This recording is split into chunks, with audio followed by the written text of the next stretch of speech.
I never really had a home. And because of that, I've done this thing my whole life where when I walk down a street and I see old houses like this, I imagine the people that are living there. I imagine the sense of family that's there. I imagine happy people enjoying their home and really having a sense of togetherness and nurturing and warmth. I picture all that and I imagine what it must be like. And I always feel like I'm on the outside looking in as I am as I walk by these houses. I always feel like I'm a stranger in this setting. Like I've never really known something quite like this. And while I did have a loving family until I was 10 years old, we never had a dedicated place like this to live. We never had a home, a real place that was ours, that we could really feel like we identified with. And so it's always been something I craved. And I've always found that whether I drive through a neighborhood or I walk through a neighborhood, I always feel a similar thing. I'm always wondering about the people who live there and what their lives are like and if they're happy or they're not happy, and all the little particulars about what makes them a family and what makes this type of place a home, a real home. That's what I think about.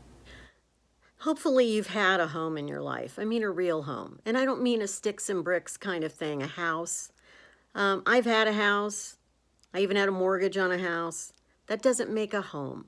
What makes a home is a sense of connection, of belonging, of the people who live there, a sense of having a place to go back to that's nurturing and caring. That's a sense of home. And you can live in all the houses you want in your life, and you may never have that. So, we're going to talk about that today and about what it means to really have a home. So, what does it mean to really have a home? Well, for those of you who've had a home in your life, either as a child or later as an adult, you know what it is because you've had it. And people vary in their descriptions of it, but basically, you know when you've had a home, and you also know when you haven't had one. I often say that home is wherever I'm living at the moment because I basically grew up in a suitcase. To me, wherever I'm planted for a while is home to me, or it's the closest thing to it. But I also know it's not what I've craved my whole life as a sense of home. I've had it at various times. When I was a kid growing up, I felt that sense of home with my parents and my sister, even though we moved in a variety of, different places and lived in different parts of the world even. I still felt that sense of home. But once my father died, I didn't really have that same sense ever again. With my mother as a teenager, we lived in the same place from the time I was 11 till I was about 16. And that felt like probably the closest thing to a home, even though it was just a two-bedroom apartment in the suburbs of Northern Virginia. It felt like home because that's where my mother was. That's where my connection was. But we moved from there. It wasn't something that we were going to stay at for a long, long time. And so, although I'd like to say that home is wherever I'm planted, it's still missing something. And so I wanted to explore that more today. And maybe some of you, it's missing for you too. Back in the day, back in the old days, even before I was born, people often grew up in their home, in a hometown. And even if you came from the big city, then that was kind of your hometown. But people grew up, sometimes they got married there, they had raised their kids there. It was kind of this thing for several generations. And so you really had a sense of that is my hometown. That is the place I was born, the place I go back to when I need, renewal, when I need nurturing. That's where it is. But we've lost a lot of that in the last probably 30, 40 years. And so now people have less of that sense. So I suspect I'm not the only one out there that feels this way. So let me know in the comments below. Drop a comment below if you really struggle with the idea of what is really your home. So let me go back into a little bit of the background of this for me. As you know, my father was in the military till I was 10 and then he was killed. But until that time, we moved around all the time. And as I said just a few minutes ago, we lived in Germany when I was a kid. And then when we came back to the United States, we probably lived in 5 or 6 states before he died. And so I never lived in a place more than maybe a year, maybe a year and a half at a time. And the good side of that is I'm pretty much comfortable wherever I go. I grew up traveling. I grew up getting used to new places. And so for me to go to a new place, it's easy. I mean, that's the big upside of this. It's very easy for me to move to another place, get used to different people and different surroundings, and get acclimated to that fairly rapidly. So that's the good side.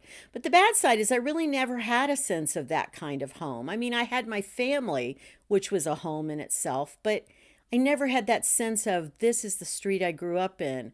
This is the neighborhood. This is the town I grew up in. I never really had that.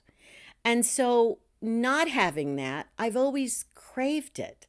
As I said in the opening to this video, like I've always had this wistful kind of imagining every time I see a home where people are clearly living and they seem to be, a family. I always have this wistful feeling about it, like I missed out on that. And so as time went on in my life, you would think that I would have started that myself when I got married and had a child, that I would have really created that sense of home. But you see, if you've never had that sense of home, you really don't know how to create it. Some people do. Some people are able to do that. I was not able to do that. And so as much as evidently in one way it was not a priority for me, in another way, it's always been a big thing I felt like I missed in my life. When I was a teenager and I lived with my mom in that apartment, and I always used to beg her to please buy a house. Like for some reason, I thought like a regular house would make me feel more like it was a home. And we had the money for that. But she would not do it. My mother had a lot of fears, and her big fear was she didn't feel safe in a house. She wanted that apartment 4 floors up with extra locks on the door and only one entrance, and she could not handle the idea of living in a house. And so as much as I begged her for that, she never did it. She never wanted to do it, and I understand her fear. I never had the same fear, but I do understand her fear about that. And it's funny because I know that I knew I was missing something. I'll tell you a little story about this. When I was in college, I had a boyfriend briefly my sophomore year. And it was when I was going to school in Milwaukee.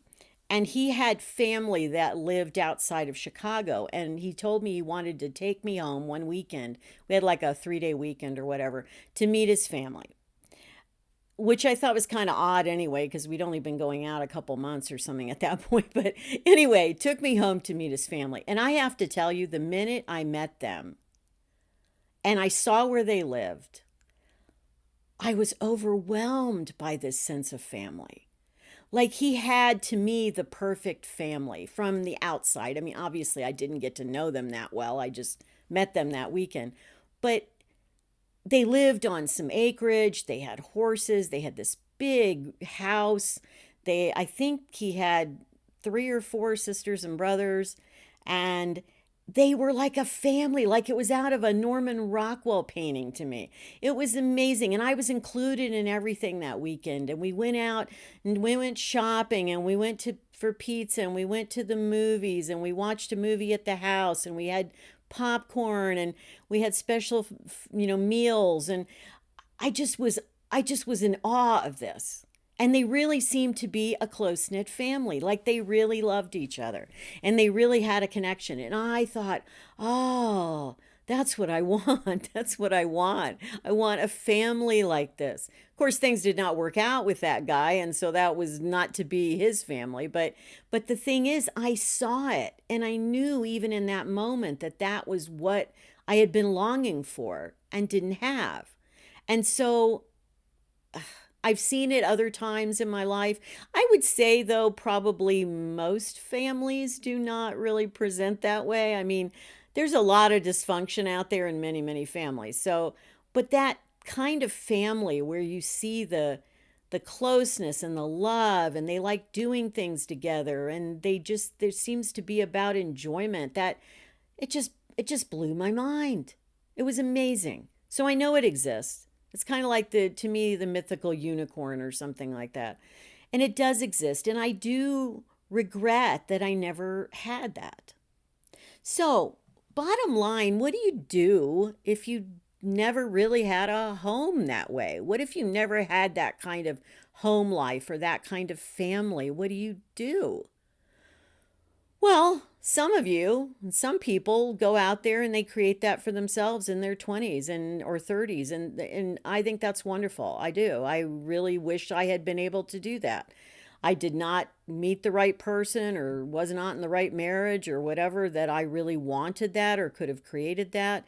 But I think that is an option. If you're still young, then find that person that you can really build that family and that home, that sense of home with. And again, it's not about the sticks and bricks building. I mean, obviously, it's nice if you have a place where you can settle down and you're going to live there for many, many years, but it doesn't really require that. It just requires that sense of connection with other people and feeling like this is where I belong. Or maybe you move to a town and you think that this is the place I want to live. You just feel a very strong connection. You know, I've only felt a strong connection to two places in my life as far as even approximating a home. One was where I grew up in Northern Virginia after the age of 11, and it was Alexandria, Virginia, but it was kind of too big to be a hometown. I mean, it was a suburb of Washington D.C. and I loved it at the time, but of course over the years it's changed and I don't know anyone there anymore and the last time I was there was probably over 20 years ago and it obviously didn't feel the same. But when I was living there, when I was a teenager, it did feel like home.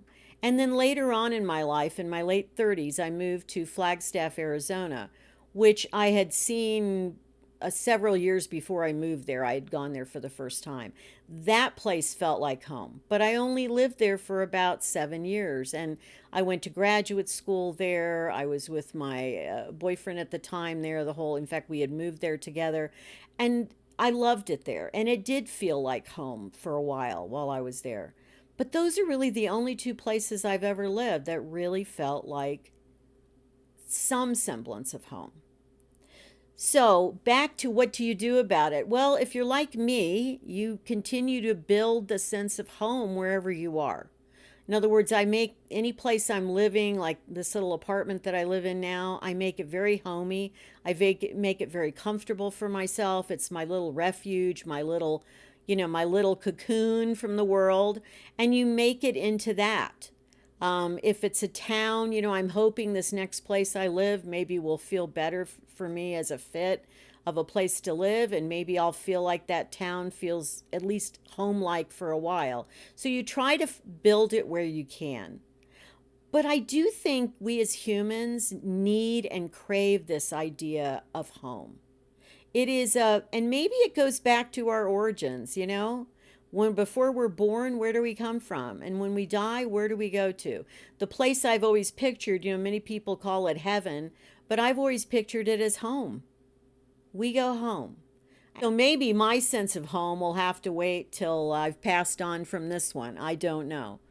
But I wanted to talk about this today because I think it is an important topic, especially in the world we live in today, where people are much more mobile, they travel around, there's less of a sense of community, of staying in the same place. Maybe we're all missing home to some degree. And so maybe this will speak to you. And again, please comment below if you have experience of this in your own life or you found ways that help you deal with a lack of home. I think it's a really important concept, and it really has a lot to do with how grounded we feel in the world. Without that sense of home, I don't know that we feel that connected. And so we have to work extra hard to find that connection, to build that connection where we can. So, anyway, food for thought for today. Until next time, be well, be kind, keep moving forward, take care. Bye.